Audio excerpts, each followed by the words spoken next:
Hey, fellow mutants! Welcome back to another video.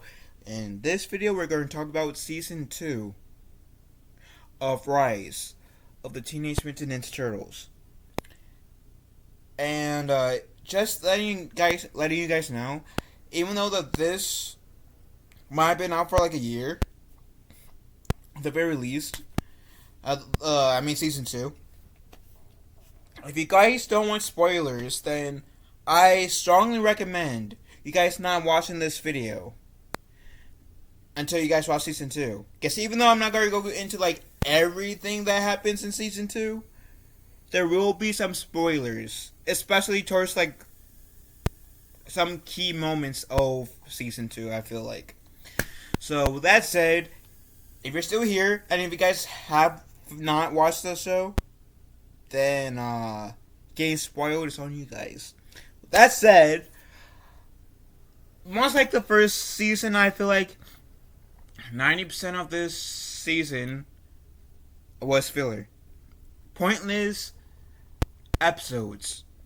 Like, the second episode the first episode kind of kicks off with a filler, which I kind of expected them finishing the arc that they started in the season finale of the first episode. In the first episode, the last episode of the season 1 finale into the first episode of the season 2 premiere. No, it's a filler, right? But it's not until like episode 2, so when we get the Turtles, Splinter being the Shredder, right?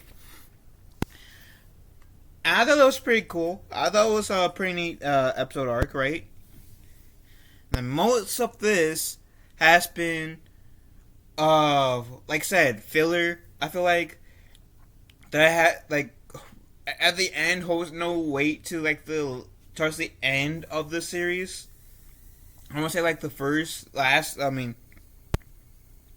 towards like the last 4 episodes of the show, really. I also have the Battle Nexus episode, which I thought that was generally cool. I might be hating on the show overall, but I'm not afraid to acknowledge when this show has its good moments. And the Battle Nexus moment, with the exception of the last story arc of the season, or series I should say, is my favorite. I've always been attached to the Battle Nexus story arc. In general, cause regardless of which Turtles we are in, which version of the Turtles has it, I've always been drawn to the Battle Nexus. Now, of course, in each version of the Turtles, the Battle Nexus is a bit different. I was introduced to the Battle Nexus in the 2003 version of the Turtles, because mostly because that is the Turtles, first one of the Turtles that I grew up with. And in the 2003 version of Battle Nexus, Michelangelo won. And in season 1, I think it was in season 1 when we had the Battle Nexus, and Leonardo won in this version of the Turtles. And so we got so the Battle Nexus returned, right? And Big Mama pretty much has all the people of New York in this orb. She essentially pits the 4 Turtles with 4 of their rogue gallery in this universe, right? And they have to somehow beat their opponent to get freed. April and Splinter and their ally and the rest of the people of New York are pretty much on this cruise ship in the orb. And essentially later on, their ally realizes, this is an illusion by Big Mama. And then he essentially unlocks this panel where Splinter and April can see the Turtles fighting. And Raphael appears to die in the challenge where the other 3 Turtles survive. I expected Raphael to come back, so it wasn't like a holy shit moment, right? Because I expected him to come back, especially if there's gonna be a Rise of the Ninja Turtle movie. I honestly expected him to come back. And I was right. Because essentially, after the turtles beat their whole Battle Nexus challenge, they essentially confront Big Mama. And then that's when we see Raphael back, kind of kicking Big Mama's butt, right? And we get this fight, and then that initially leads into the last story arc, which I have to say is, in my opinion, the best story arc in the entire series. Now, like I said, overall, I still find Rise of the Teenage Mutant Ninja Turtles to be stupid. I think it's a dumb show. I'll say I'm not gonna hold anything back. Rise of the Teenage Mutant Ninja Turtles, for me, is stupid and one of the least,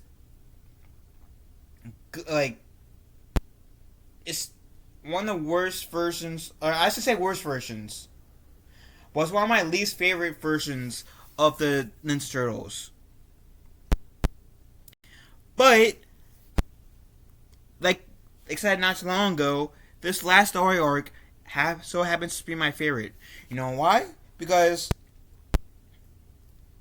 it deals with the Strider, right? And to my your guys credit, who says, well, didn't you just say that the Rise of the Ninja Turtles is stupid? Yes, I will admit that. So then how can the last story arc be kind of good? Well, I'll explain you how. They could have, pooped on, the Strider with this, but no, I actually dug what they did, so, with this arc. So, pretty much, as we already know from Season 1, the Strider is this demon guy, right? But what we didn't know is that Rokusaki is still human. That he made a deal with this demon that turned him into the Shredder. So I guess in this scenario, Shredder's evil, but Rokusaki is good. That the Shredder just took over Rokusaki's body, from my understanding, and how he was beaten the first time was Karai, Hamato Yoshi, Splinter. So great, a couple more greats, grandmother. So I guess the Turtles and Splinter are part of the Roku, part of Roku. I mean, I kind of did enjoy that take, because why not? I actually did enjoy that take of the Turtles being related to the Rosakis, or the Yorokus, I'm sorry. So I thought that was cool. I thought that was an interesting take. So I will give credit where credit's due. And Karai in here was a total badass. I have expected her to be as goofy as the other characters were, but no, she was a total badass. She was one of the more serious characters, and she was the sensei, essentially the leader of the group, and I like that. And then we kind of get that the Strider can sense where Karai is. And essentially, he, in the end, kills her. The Turtles escape. Splinter gets captured. Because the only way that the Strider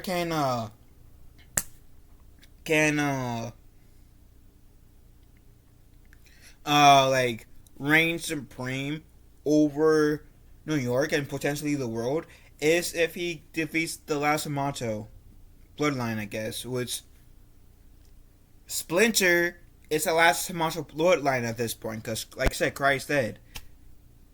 Or at least he's died at this point. We see April going back to the lake that's been destroyed. We see Karai saying, yeah, you will be their leader.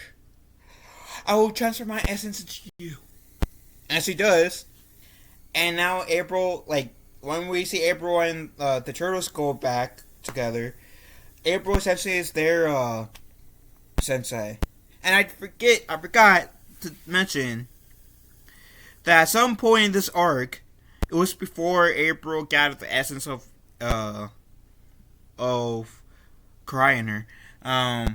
the turtles go inside Splinter's memories to find how they can beat the Shredder, which essentially is how Karai got out, was through this process.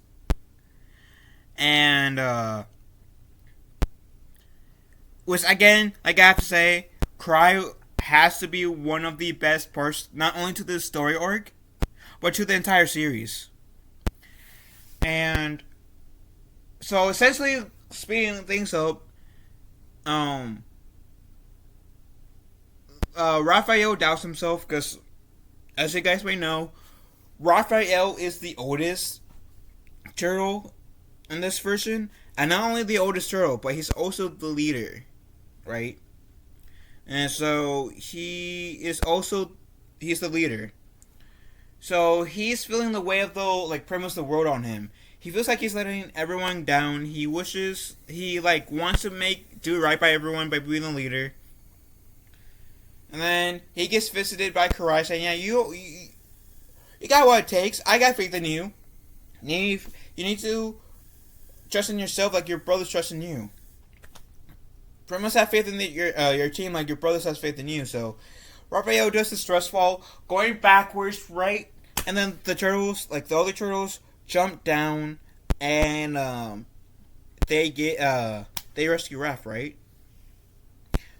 Which I guess they have there's this they get the Hamato clan symbol on them.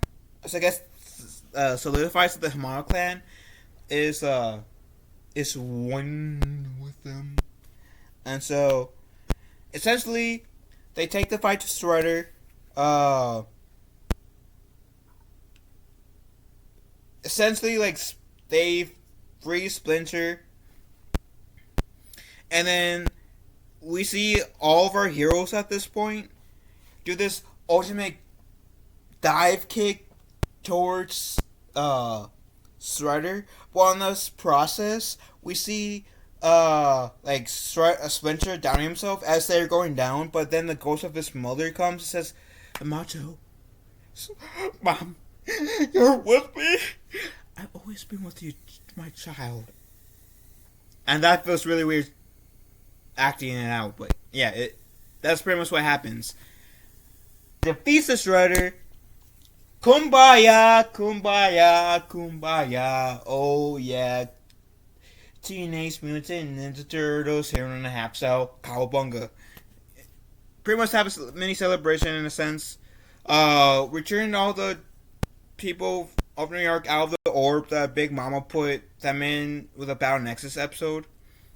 Which was the episode before this arc, which this arc takes a span of 3-4 episodes. And the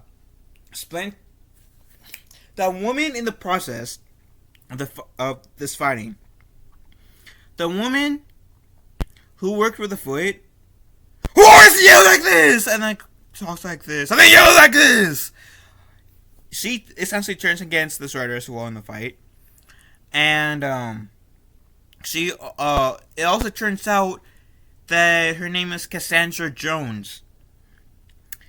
That her friends calls her Casey.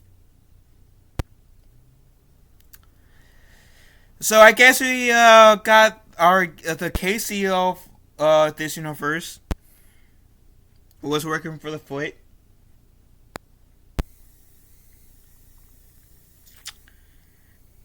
And I've heard there's going to be a Casey Jones in the movie. So that's going to be interesting. If it's going to be, is it going to be the same Casey Jones, like Cassandra Jones, or is it going to be a totally different one? I don't know. I haven't watched the trailer yet of the movie, but at least I don't remember watching the trailer of the movie. I should say. I know I did. It probably was forgettable for me. I gotta rewatch it. I do want. I'll watch it on stream one of these days. There we go. There we go. And then Splinter says, "Oh yeah, I wouldn't be surprised if they made a movie about you guys." Mm-hmm. Mm-hmm. I see what you guys did there. I see what you guys did there. Don't you dare think that you fooled me. I see what you guys did there. You foreshadowed going to have a movie. You foreshadowed that. And to that, I gotta say,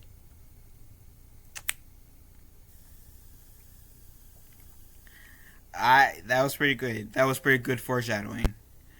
And right before the episode ends, we see Splinter and pointing, or we see Splinter promoting Leonardo being the leader. So Leonardo has not been the leader once this series until after the big fight of the season, or the series, I should say. That's going to be interesting. That's going to be interesting. So I would have to say, even though, as a whole, I'm not a big fan of Rise of the Teenage Mutant Ninja Turtles, that last episode, or story arc, I should say, plus the Battle Nexus, and the second episode of the season has to be within the best of the show. Oh, at least season two. And has to be best of the entire series.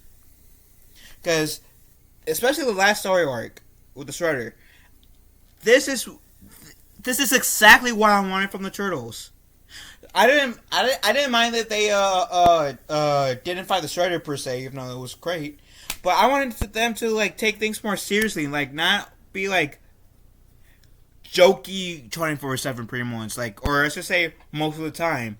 I wanted them to take things more seriously. I wanted to see Splinter be a badass and actually do some stuff outside being on couch potato saying, "Okay, Turtles, this is what we're gonna do." And to be fair, Splinter did get off his butt in like the season finale of the first season's finale, but then he kind of like referred back to like, I feel like most of the time in this season, not really being the badass that Splinter always been in the previous versions of the Ninja Turtles. So this last like story arc for sure, Splinter, you know, he was. I can like. I can overlook the jokes I made with Splinter, like, because he did make some jokes. But I really did enjoy Splinter, like, being a badass. Him actually doing some stuff. Like, him kicking ass. I really enjoyed that. And I really enjoyed, the Turtles kicking ass. I really enjoyed, seeing, Cry being teaming up. I'm telling you, the last story arc of the Rise of the Ninja Turtles has to be the within the best episodes of the series. And I wish that the series overall was this cool, this badass. But like I said, overall, regardless of the few episodes I thought that was good or decent or entertaining, which is a few, I think that this show was eh. I seriously think this show was eh. Eh with some cool parts to it. And I am I looking forward to the movie?